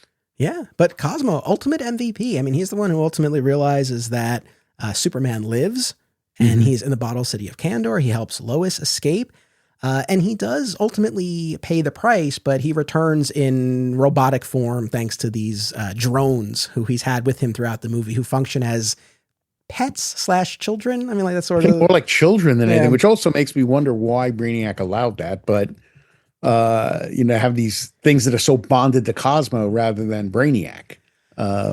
This is another area where I feel like this was a Brainiac. Here's the other thing too. When we talk about the horny Brainiac and the romance angle and all of this, there's no rule that it has to line up with the comics. So I do I do recognize that, but of course we have those comic book versions in our head. And so one of the other things that was interesting to me was, this is not, I feel like Brainiac's sort of just his omniscience is usually a bit more pronounced in a lot of these stories. Like the fact that he wasn't aware that Superman lived, the fact that he wasn't aware that the population of Kandor had increased by 1. A little surprising. Whereas Cosmo realized that watching his thing, but that's the whole thing. Brainiac in the comics is supposed to be plugged into everything. He's supposed to, he could be having a conversation with you here and doing something over here and something over there and all connected, but he's aware of everything going on. So yeah, that was a bit of an issue in in this. But again, it doesn't have to be a slave to the comics, but Yeah. that's an important part of what Brainiac is, basically. But also, this guy was trying to get laid. He wasn't thinking straight. Well, there's that. Okay, fair enough. There's that side of it. And look, I'm defending this movie left and right here. This was great. And the other thing too is that he wasn't in his robotic form. So maybe that's another way to reconcile it. Like maybe if he had been in his original iteration, maybe he would have clocked some of that. I had meant to look this up beforehand and I forgot, but I just did it now on my phone here. Do you remember from the original debut of Brainiac in the comics, his little monkey helper he had? Coco. Because I was saying, was it the same name, Cosmo? But no, it's Coco. It's Coco, Cosmo, okay. Pretty close. Yeah. Yeah, very much so. Yeah. And I do love the little callbacks to the comics and stuff when they did. The force field. He has that impenetrable force field. Oh, yeah. And that battle between Superman, and this is actually a perfect segue into the Superman journey here, which we've already touched on, but we get more specific about. But that battle when Brainiac shrinks the city and then shrinks himself down and enters and has this battle with Superman. And at one point he knocks off the Daily Planet globe and Superman catches it and he like uses it like a bowling ball. Yeah. Which is pretty cool. Brainiac. I mean, that... You talk about, how they would have done that. I don't know, but it would have been cool. Again, expensive, but it would have been really amazing to see it. And no matter what he literally throws at Brainiac just shirks it off. It doesn't mean anything. I mean, Superman cannot get through to him because of the force field. And Superman gets blasted, like we said, and seemingly vaporized. Only the costume remains. So Brainiac's holding up that cape and the costume. Once again, a precursor to what we would see in the Death of Superman. The billowing cape, as it's described, the billowing cape. And that's like, boy, people love that billowing cape as Superman vanishes from the costume or dies. Well, and even going back to Superman 4, the battle with Nuclear Man. How do you show that Superman's defeated? The cape. The cape just floating in the wind. Oh, yeah. So they play on that imagery as well. I really liked this quote unquote afterlife journey that Kal-El goes on before he's reconstituted in the Bottle City and he sees flashes of Jonathan and Jor. I'm a sucker for that stuff. I love that. Jonathan, oh man, that was great. So I was happy to see that. And then once he's in Kandor, he's quarantined because there's this fear that if Brainiac finds out about him, the whole city will be done for. So even though he's an L, even though he's a Kryptonian, they want to keep him under house arrest, essentially. And it'll be 2 years before he can plead his case again. Right. And he's started to grow a beard and he's wearing this, like we said, white garb with the symbol. Oh, to your earlier point about how clearly this is not lining up with what we had seen before in the movies. Yeah. We get to the point later when he meets Lila and she makes a reference to him being from the House of El. And he's like, how do you know that? And she says, like, don't you know what that crest means? It's like, well, of course he knows what that means. So yeah, that's another instance where not totally in line with what we had seen before. Absolutely. The Kandor thing raised the thing for me. And I don't know if you're going to agree with this. I feel like I'm just tearing this thing apart and I'm not because I really didn't enjoy it. Oh, okay. Yeah. I hope not, because it's certainly not my intention, but there are elements of it that it's kind of like, well, wait a minute now. When you get to the first part of the script, the whole introduction of Brainiac and Superman's activities in Metropolis and all of that, it feels like an extension of the Christopher Reeve series, right? Like a natural progression, and like you could absolutely see it. Once you get to Kandor, though, and suddenly you're in this futuristic city and all that, I'm not so sure that these big sci-fi elements jive with that Christopher Reeve universe or Richard Donner universe or whatever you want to call it. So it suddenly, it kind of takes the character, that version of the character. And again, this was intended supposedly for Christopher Reeve, and puts him in elements that don't feel organic to the films we've seen before, the adventures we've seen before. I love Brainiac. I love getting away from the Kryptonian villains and the Nuclear Man thing because all that stuff's very similar to each other. So this is very different in a lot of ways. But the sci-fi elements of it became so pronounced that it just didn't feel like, just as a Superman story, okay. But if you are taking this in mind for Christopher Reeve, it just, to me, just did not feel like it belonged. Interesting. Very interesting. No, I guess I'm a little bit torn on that because I totally get what you're saying. I think this is an instance where I think a lot of it would come down to the performance, because if you have Christopher Reeve as that anchor, if you're watching him and you're going with him into this different world, even though what's around him is different, it's still him at that core. Your point is well taken. You know what's funny though? I think what I glommed onto more, I think, was just the ways in which it echoed things we had experienced before in the Reeve films. So we've talked a lot about Superman 2 and how he gives up his powers and he's a mortal man. And even though I know there wasn't really enough space in the movie and all that, but I still say I wish there was at least one more scene between him giving up his powers and getting his ass kicked in the diner. Totally. Like, I wanted to see more of like, okay, who is this guy? Right. When you strip away those powers. And so that's what this movie did create space for, to see what he does. Like when he, even though he's powerless, he tries to help Lila against the slubber, those aliens who are accosting her. And he does take a few hard knocks, but then he is able to ultimately, turn the tables against them, just kind of using his wits and scrappiness. And then later on, when Lila takes him to the bar and he's drunk, and he's talking about how, it used to be I could see right through your clothes. Again, certain things that probably wouldn't have made it into the final draft. But there too, it's like we talked about that in Superman 3 when he's under the effects of the synthetic kryptonite and he's somehow drunk in the bar and he's flicking the nuts and all that stuff. It's a great scene, but yeah. So I don't know, like I said, I think there's just like instances where it called to mind some of those other movies, but especially with the powerlessness, I just felt like, okay, we're kind of in that vein, but we're getting to explore it more than we had before. This is one of the big questions I had for you, because I don't know how I feel about this. Did his despondence, like his level of despondence? Yeah, I have an issue with that, actually. Go for it. He's so despondent. To me, it's like, you go back to Superman 2, the diner fight, right? He gets his ass kicked like almost immediately and doesn't put up any fight at all. He just, beyond throwing the thing down or something, his piece of rag down or whatever it was that he says, and he storms up to the guy just kicks his butt. I mean, and he can't do anything. To see him, yes, Brainiac beat him, but to see him so despondent and so unable to go forward because of this, I don't buy that from that character. I mean, yes, we got to explore him without powers and using, his ingenuity or whatever it was as that went on. But for the first period that he's in Kandor, he's just a depressed mess. And I'm not sure I buy it because there's so much at stake. Would he really retreat into himself that way with Lois and Metropolis and everything going on? He should be thinking immediately, what am I doing to get out of here? And he didn't. And he was settling into this life, which is also, that part of it made it feel like it was on a different time zone than the rest of the story, because so much was happening with him there while things were sort of happening very quickly on the other side of things with Brainiac's ship and all.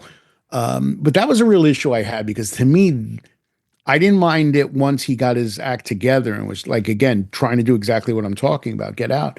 But it was way too long for him to just be, oh, my life's over. He's like Eeyore, Kryptonian Eeyore. I can't stop anybody, whatever. I had a real issue with that. It did not feel like Superman to me that way.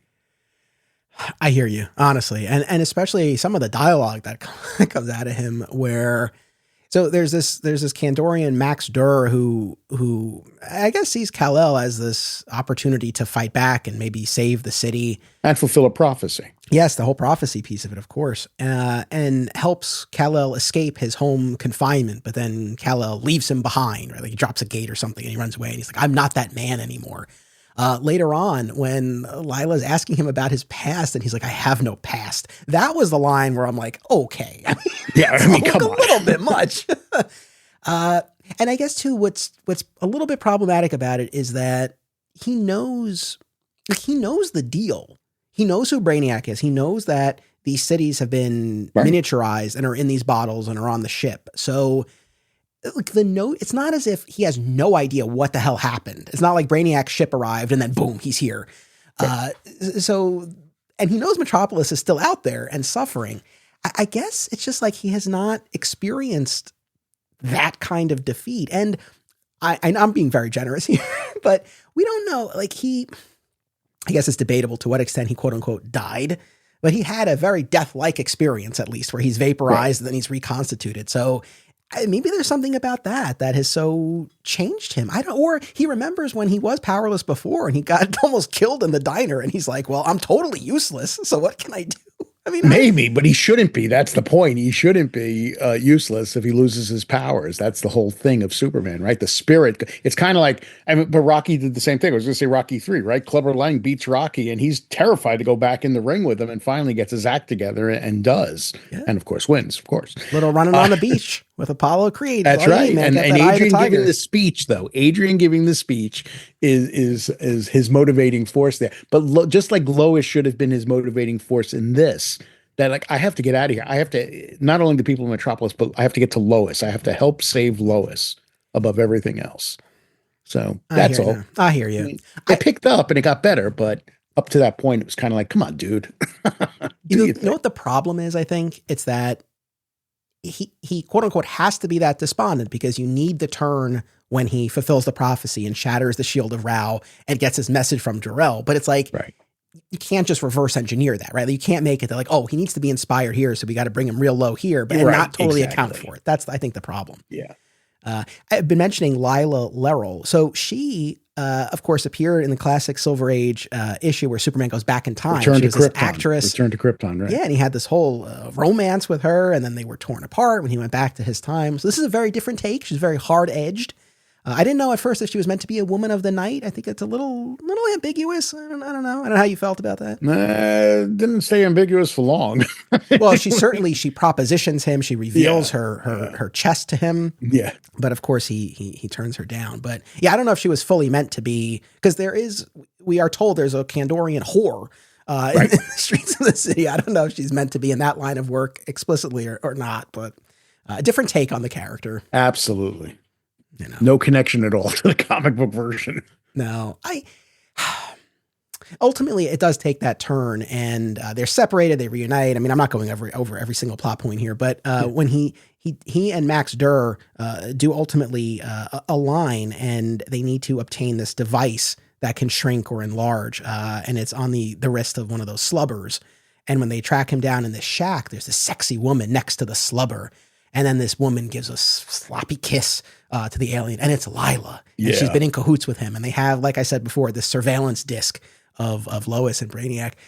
It's fine. But I don't know. It would have been interesting. Maybe I just have that comic in my head of like, oh, it would have been interesting if she were on the up and up and they had a genuine connection. And, kind of the notion of, see, like that's the aspect of this that I guess I'm kind of surprised they didn't tap into.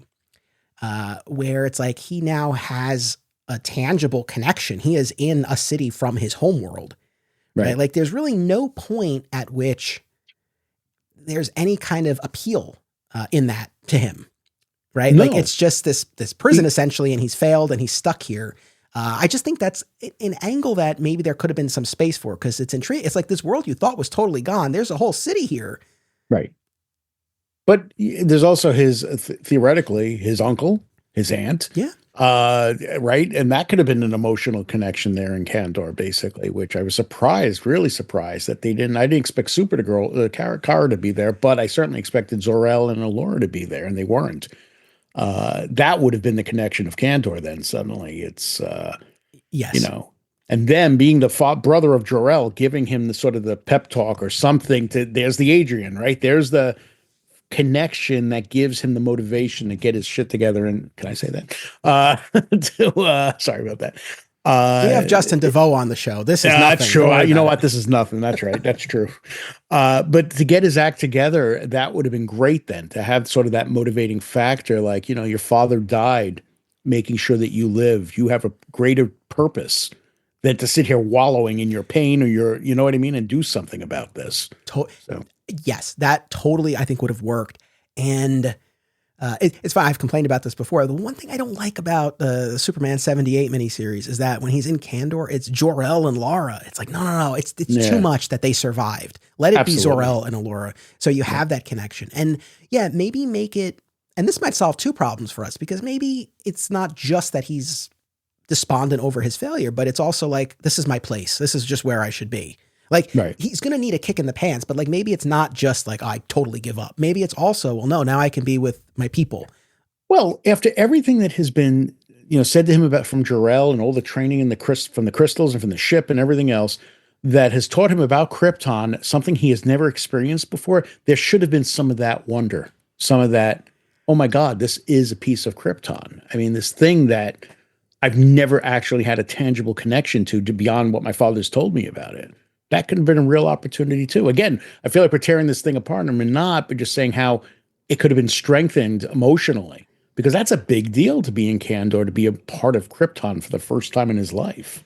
No, that's the thing. Like I said before, man, the bones of this are solid. And so now Yes. I think we're just kind of filling in a little bit of that connective Yeah. tissue. And I think that would really help a lot. And with Kandor in general, I actually did like this angle though, where we most of our time is in the inner city, in the bar and on the streets, and these aliens who I guess were there on a trade ship when Kandor got taken. So it's not it's just sort of like the gleaming ice palace version that we know. You kind of see the seedier side, and it was just like, it was interesting. Just the fact that we were there, that we were exploring that territory, I thought was cool. And then, we ultimately get this business about this prophecy that it had been foretold that the city would be taken and that the true hero would be able to shatter the shield of Rao. And Kal-El is very skeptical because he doesn't have his powers, but he takes the hammer anyway, and he does it. And when we were this is the other big time when I thought of Smallville and like the Book of Rao and all that, I was just like, oh yeah, Kryptonian prophecies. And then a hidden message in a temple from Jor-El. Oh Yeah, which come on. I mean, I know the guy anticipated a lot, but if you're listening to this message, Kal-El, it means that Brainiac has taken the Kandor, you're in Kandor because Brainiac has done this. It's like, come on, dude, you can't know everything that's going to happen and have a message for everything. Listen, that was nothing compared to Smallville and all of his fail safes and so to me, that was like, oh yeah, this makes sense. This like, tracks. This tracks. Yeah, I get you. I know, but when I read the thing, the thing with the message from Jor-El, and I was like, oh, come on now. How many messages could you possibly have in this thing? How many? You already predicted Zod, or as Lara would say, if there's a nuclear explosion, it could free them. How convenient. So I know. Yeah. And what was the word? He repeated a word 3 times. Believe. It was like that moment with when the Kryptonian Eldor says, betrayed. It's what it reminded me of. It was too much. Yeah. The message though, overall, this was another big thing I wanted to ask you about. I was wrestling with this as well because Jor-El's whole thing is that essentially believe in yourself. It's not your powers that make you a hero. But he says if you had remained on Krypton, right, if you hadn't been sent to Earth, you still would have been a hero. I don't know. Would he have, that was something that was interesting because I might be totally misremembering this. I feel like it was Christopher Reeve in an interview.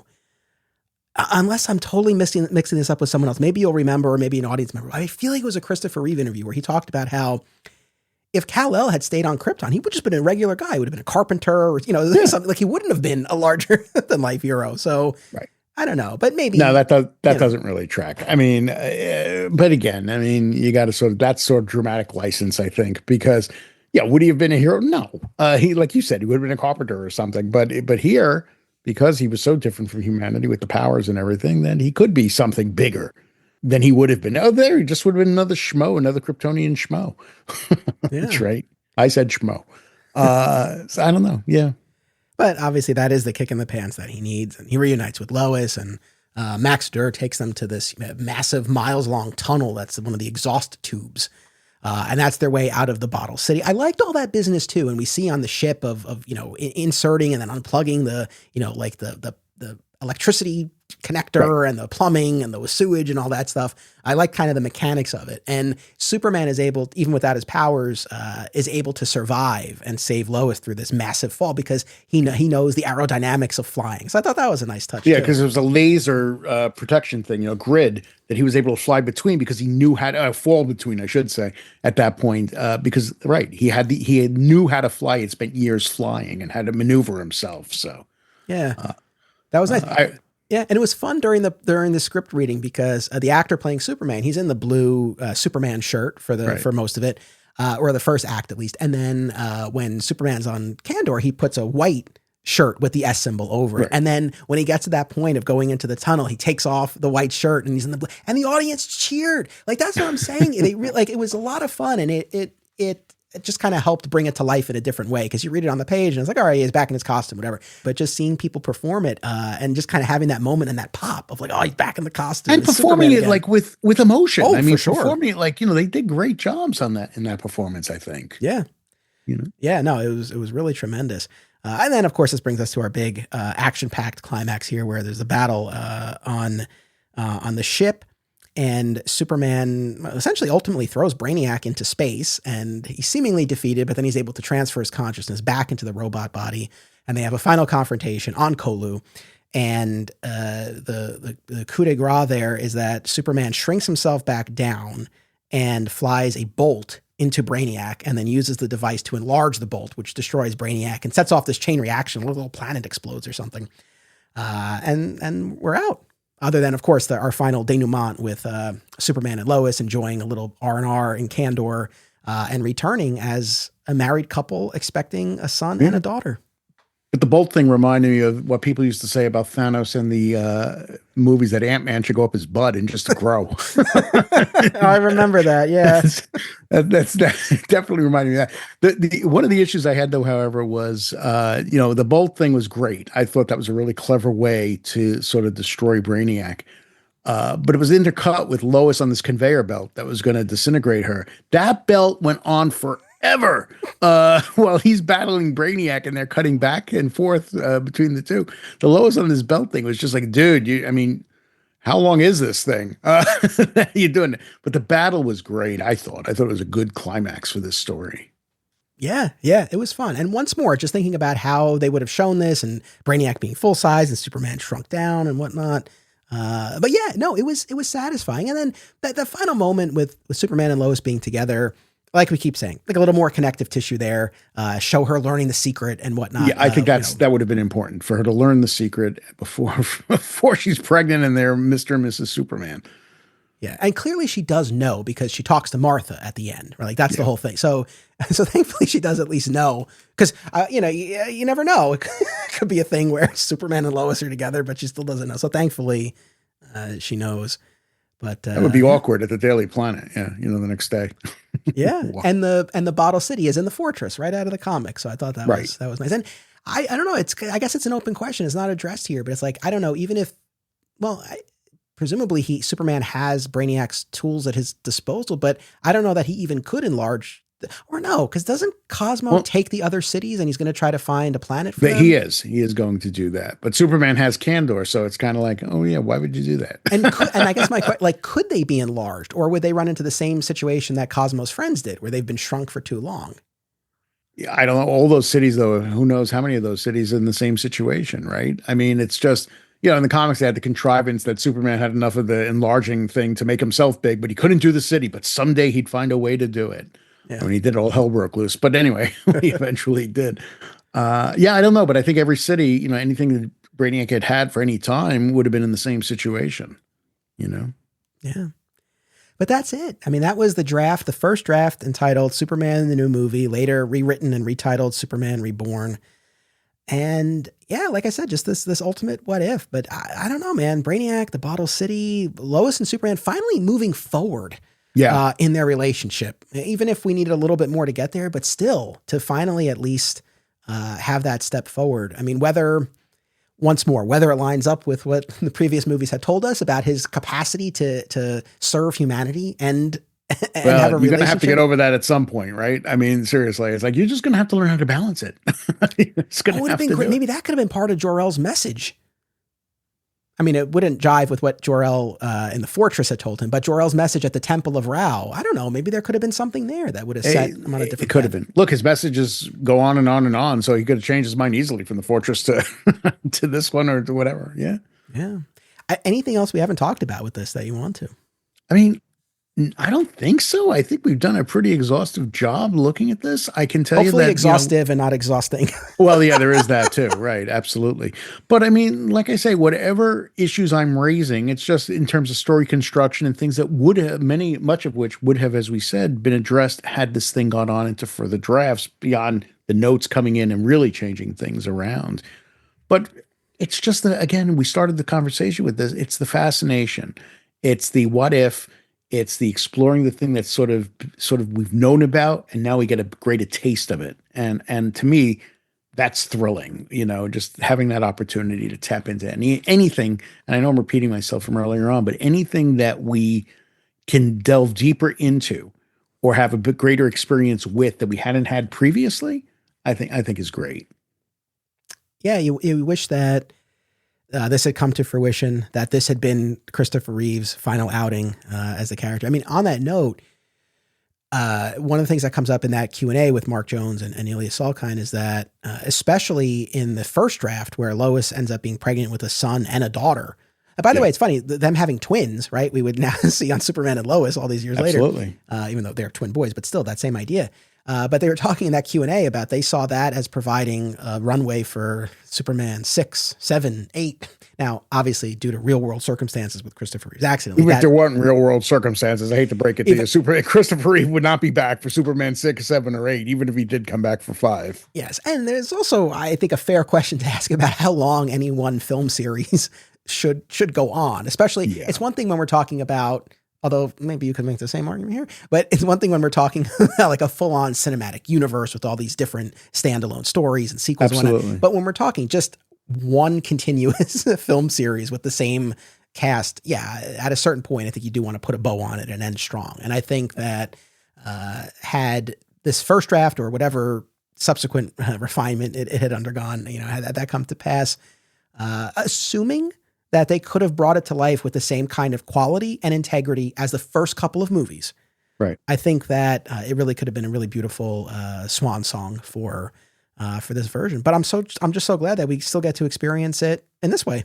Absolutely. And to me, it's kind of like the apology for Superman 4 in a sense. Whatever your strengths are of Superman 4, you want it to end on a high note. It's the difference between Rocky 5 and Rocky Balboa, right? You have a movie that like everybody, you like the Rocky movies? Yeah, except for the fifth one. Everybody always says the same thing, except for the fifth one. But you get redemption because you have Rocky Balboa, which is such a strong movie. In this case, this would have been a redemption because as the quality falls, and again, I'm not saying there isn't strength to each of the movies, but as the quality of the series falls and it becomes like, wow, how could you have run out of ideas so quickly? In a series, like look at Bond, right? Bond's gone on for 25 movies and 60 years. But by Superman 3, you're already seeing that downward trend. And Superman 4 has its own issues, largely budgetary, that mars that. So to have had the opportunity for Christopher Reeve to come back and sort of redeem the series and his role as Superman in them, I think would have been a great thing. And it would have been wonderful to have sort of been able to say, okay, we're leaving now. This is it. But we came back in style and we did something solid, I think ultimately it's a testament to Christopher Reeve and especially the strength of those first couple of movies that through this live script reading, through that Jeff Johns Brainiac story, through the Superman 78 miniseries, like you see all of these attempts to honor or to continue that version of the story, which is pretty cool. Absolutely. I mean, and that was the thing, we had talked once in a previous episode about what we wanted from the James Gunn movie. And I think that the new Superman film is going to capture the sense of those movies, but putting it in a modern context.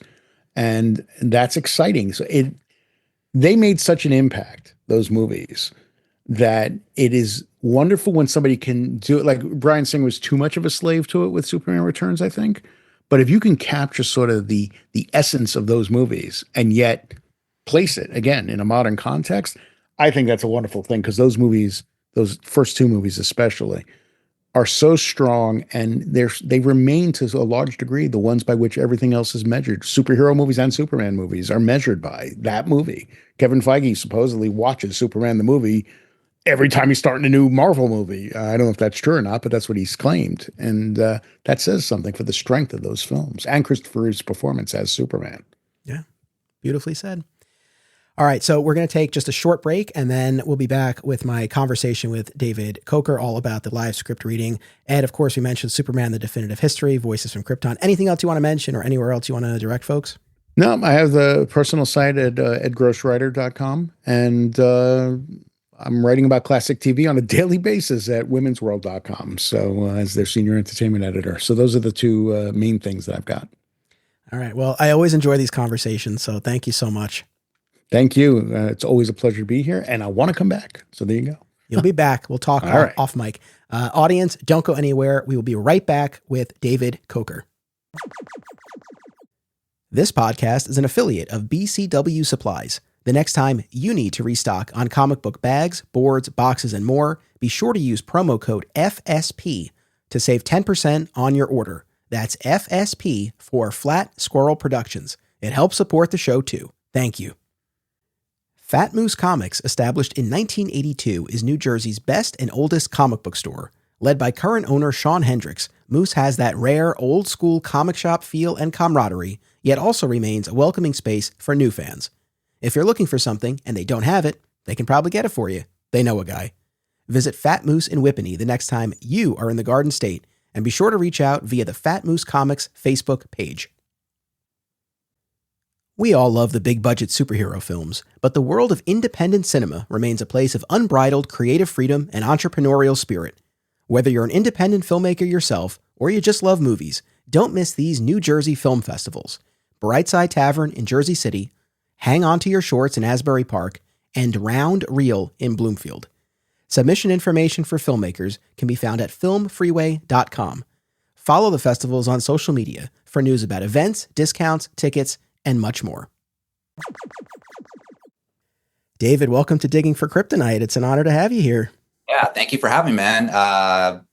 I'm excited to be here. Thank you for giving me this space, and whatever you want to know and talk about, I'm all about.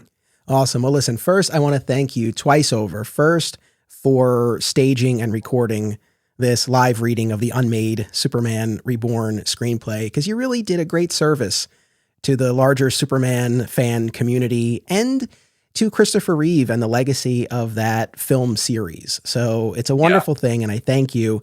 And then on a personal note, I really do appreciate the early look at the video. It was a huge help to be able to watch it early and get this recording in so that we can get our episode out as quickly as possible. So I really do appreciate the advanced look.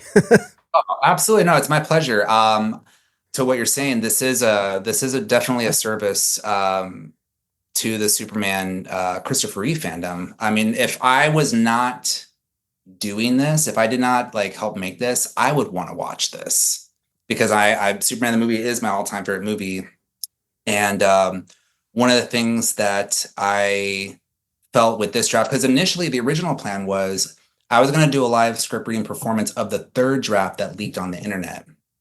And then I had a friend of mine who knew Mark Jones, and it took me a while to connect the dots. I was actually going to talk to Mark Jones about something else, because I'm actually in the process of rebooting a horror film right now.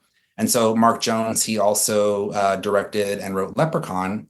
And so my friend told me, well, let me get you in contact with Mark Jones, because he could probably give you some advice or pointers of some industry advice that would be helpful in developing your movie. And then I was watching a couple videos 3 years ago about the canceled Christopher Reeve Superman movie. And then another YouTuber made it. I think it was Supervoid Cinema. And then there was another one, I forget the name, but there was two big ones that talked about it, and they got 500, 700,000 views.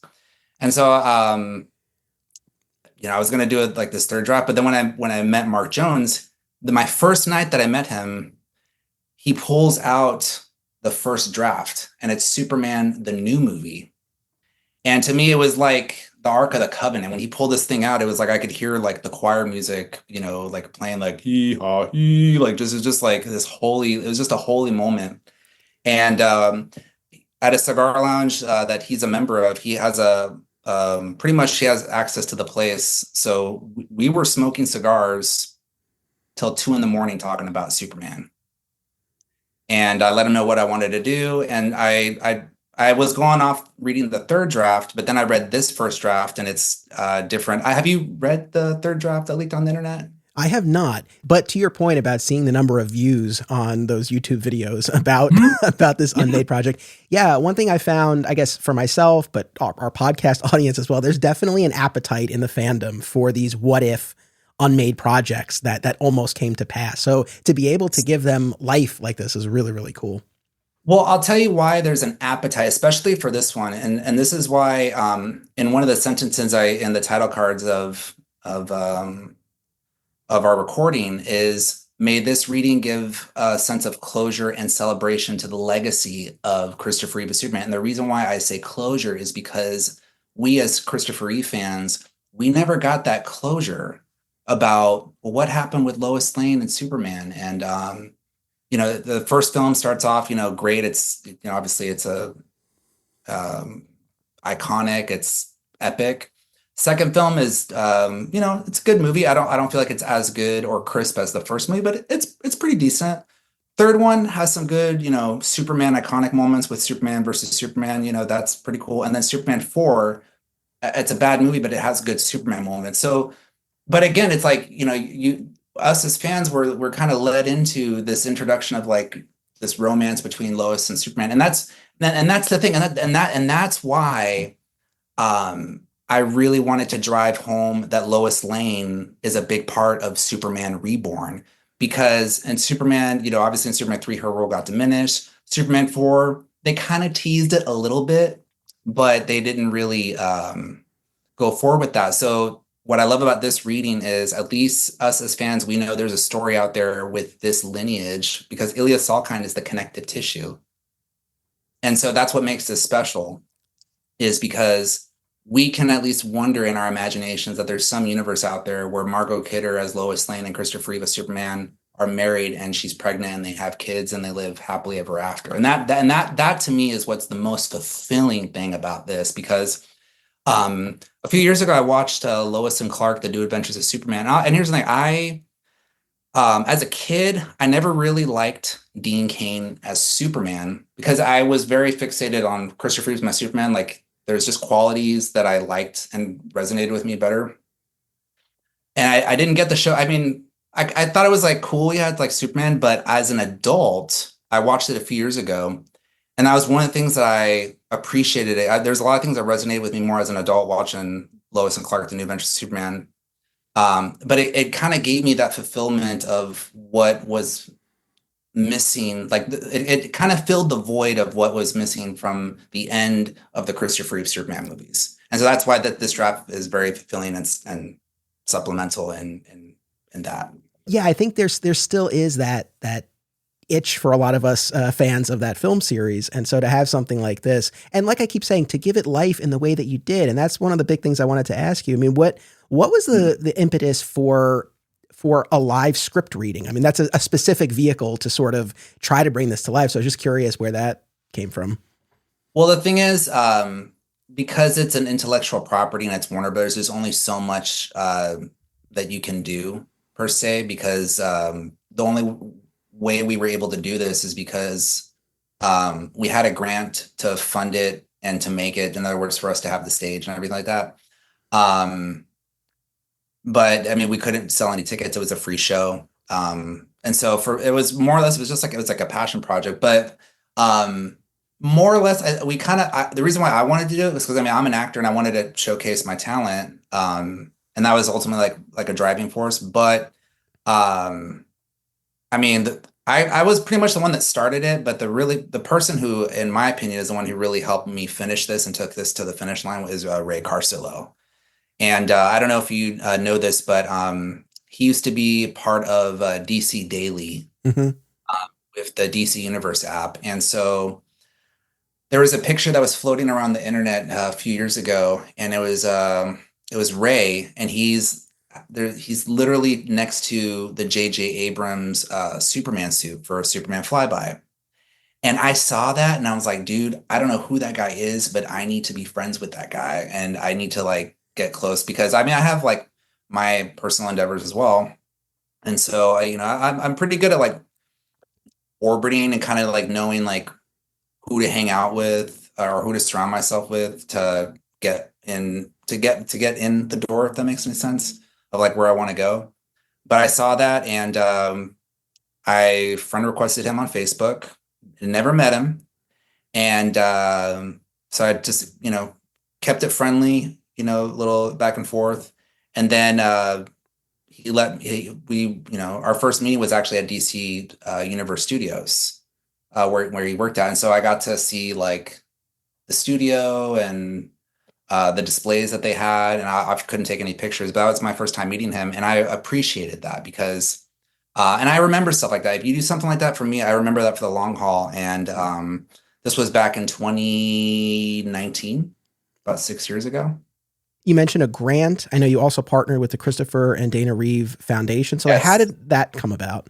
Okay, so pretty much we were brainstorming. And so when he found out that I was doing this, he was kind of like, not really sure how this was going to unfold because he never really saw like what my level of like expertise was like as a performer. Like as a matter of fact, this is probably the first time that he's seen like my talent in terms of like what I can do. And so he was the one that brought up the idea of like, oh, well, maybe we can contact the Christopher and Dana Reeve Foundation and see if we can, raise funds. So then I was like, dude, that's a golden idea. Let's let's reach out to them. And we reached out to the foundation. We let them know what we were going to do, what our plans were, and they were stoked about it and they agreed to the partnership. Right on. No, that's fantastic. And I know that the video has the link to donate, and we'll include that link in the show notes for this as well. Yes. What was the casting process like for this? And how quickly, once you knew, all right, we're going to do this, and you get the grant, how quickly did all of it come together? Okay, so this is it came together very quickly. Yeah, I mean, pretty much all Ray cared about was all I care about is that the theater gets paid for. Like he was like, I mean, all this like sounds like a great idea. It's like it's just one of those things where it's like, oh my God, it sounds like the ultimate dream. We're doing this Superman 5 reading, Christopher Reeve Foundation. But once we got the grant and all that, then here's the thing: all of the casting was Ray. So Ray is pretty much like our director on this. When I came to him with this, I told him, I said, listen, I said, I'm down to have you help me with this. I said, there's just two things that, I mean, you can call like a stipulation. I said, I don't really think he ever knew that I was like an actor, but I said, listen, I'm an actor. I said, I got to be incorporated in this somehow. And my buddy Barry, who's Perry White, I said, as long as you cast me and Barry as Perry White, then you can have say on whoever you want for the cast. So he cast Superman, he cast Lois, and Brainiac. He cast all that, and that really goes to show the talent of Ray and his choices creatively. That's all him. I'll give credit where it's due, where it's that. And he read all the stage direction as well himself, Ray, right? Yeah. Amazing. And he was working, man. There was so much action. Yeah. And he really put himself into it. It was great. Yeah. The cast was great, yourself included. I enjoyed your Jimmy Olsen. I enjoyed your Jor-El. I don't want to single out these folks at the expense of anyone else, but the actors playing Superman and Brainiac, really, I was tremendously impressed with that. They really just captured that spirit that that the others didn't, but those two in particular, because it's so crucial, and I really felt the spirit of those characters. Oh yeah. Yeah. It's really awesome how it turned out. And, I mean, Ray knocked it out of the park, and Jamal just killed it. Well, it was crazy because like, originally I wasn't going to play Jor-El. That's the funny thing about it. So we had 11 actors. And then when we did the reading, one of the actors who was reading for Jor-El, he realized, you know what? He's like, there's not enough lines in this for me. It's probably best if I bow out. And so when he bowed out as Jor-El, because, well, here's the thing. Ray just kind of cast everybody. Like he pretty much told me, he's like, I think you'd make a good Jimmy Olsen. I'm like, okay, cool. But I would have loved to have done Jor-El and then like President Reagan. That would have been like, because I could do an impression of that, but I'll do that another time. I'll have to like pull the script. But I was like, but Ray didn't really know that I could do like impressions. And so when the actor bowed out, I let Ray know. I said, hey, listen, are you cool if I read for Jor-El? And he's like, I mean, that's a really important moment of the script. And I said, well, let me record you a demo. And if you say it's good, then I'll do it. But if not, I said, no hard feelings. Because I literally submitted to him as director. And that recording that I have on my YouTube channel, which is the Jor-El teaser, that was the demo that I gave to Ray. And then when he heard that, he's like, dude, you fucking got it. I was like, okay, cool. Right on. So during the performance, was there anything that popped more than you expected, that got a bigger reaction, or just played better than you had even anticipated?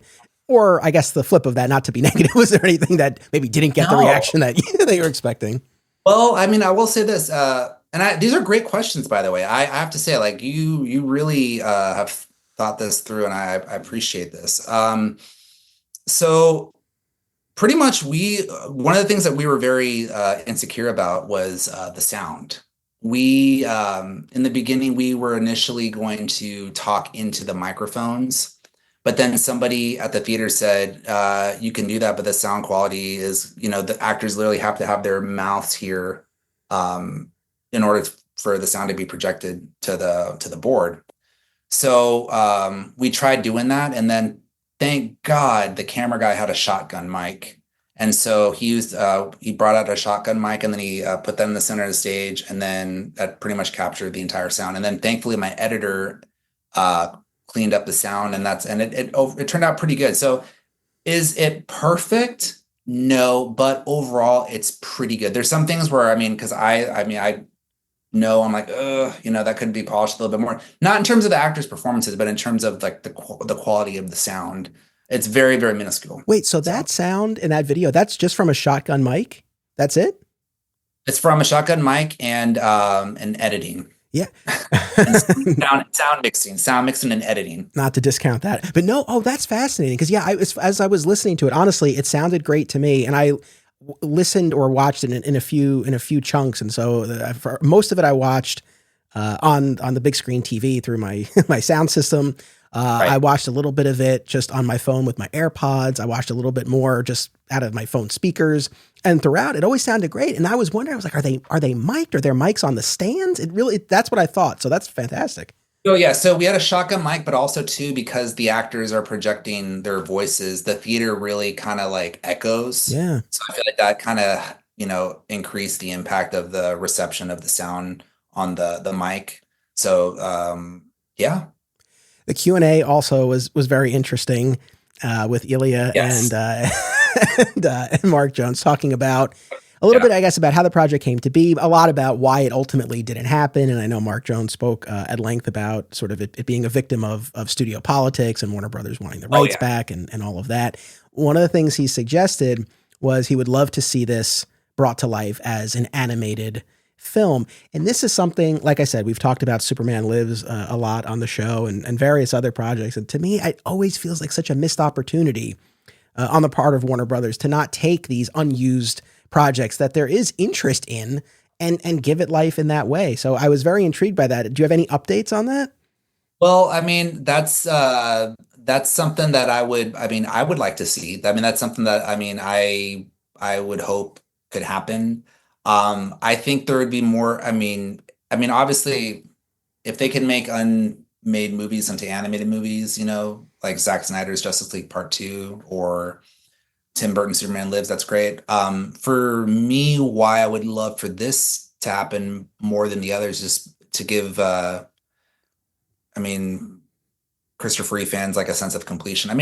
Technically you could even say that maybe this reading gives a sense of completion, but if there was an animated movie made, I would want to take it a step further. I would want to have it be set in the year like 1992, ideally when this movie would have come out. I would do like a little, I would keep Superman's costume like the same, but I would actually, since it's supposed to be set in the 90s, I would actually probably make the costume like navy blue, but keep the rest the same. So it's kind of updated, but it also, like just updated, but also kind of signifies that it's like a new time, a new era.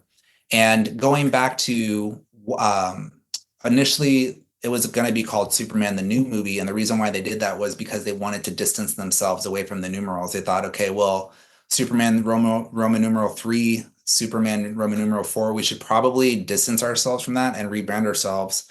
And so it was going to be called Superman, the New Movie, which is actually what the draft is. It's Superman, the New Movie. And then a couple years later, they called it Superman Reborn.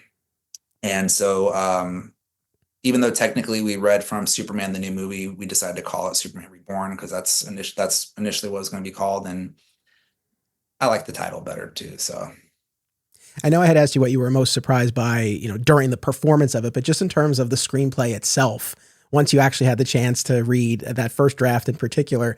Yeah. Was there anything that you were particularly surprised by?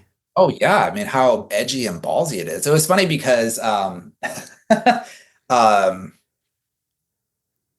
I'm going to be very mindful of my words. I feel like, today's times can be very sensitive in terms of, oh, you can't say that, or like this material is, misogynic, but this material, some of it in here is pretty like edgy.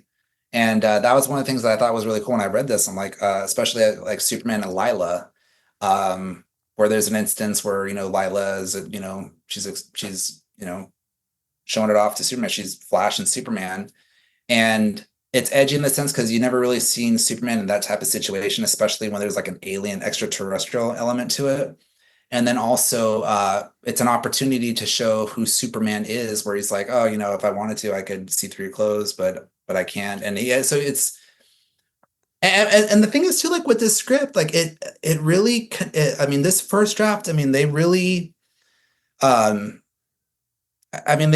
give an opportunity for Superman to redeem himself after he loses his powers. And then he shows, who he is, as a man, powerless, because this is something that always like is a thorn on my side about when people talk shit about Superman to me, is when they talk about Superman 2 and he gets beat up by the guy by the diner and, he's, he gets beat up, he doesn't have his powers, but then he comes back after he has his powers, and then all of a sudden he, gets his justice, I guess you could say. But in this draft, Superman, he's powerless, and so he shows that he can, hold his own as a mortal, and that's what I like about it. And because that's another thing too. I was reading a review of Superman Reborn, the third draft, on Superman homepage, and a lot of the criticisms of that third draft are completely valid. Superman in that third draft, Brainiac dominates that draft, and in this first draft, it's very balanced, and Superman, it's very focused, and that's why when I read it, I was really happy. I was like, hell yeah! So, right on. Well, thank you once again for helping to bring this to life and for coming on here and joining me. Of course, we'll have the link to the YouTube video in our show notes and to the Christopher and Dana Reeve Foundation. Is there anything else you want to plug? Anywhere else you want to direct folks?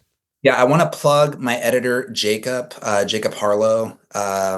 If it wasn't for him, this would not be as good in terms of sound and quality. So I'll give you his information. If you guys have editing inquiries, hit up. His name's Jacob Harlow. I'll give you his email so you can put it in the description. And hopefully he can make something for good as he did for me with Superman Reborn. So, right on. All right. Well, thank you so much. Thank you much, man. Very much. My thanks once again to both Ed Gross and David Kocher for joining me on this episode, and to you, as always, for tuning in. Make sure you come back next week for another all-new episode.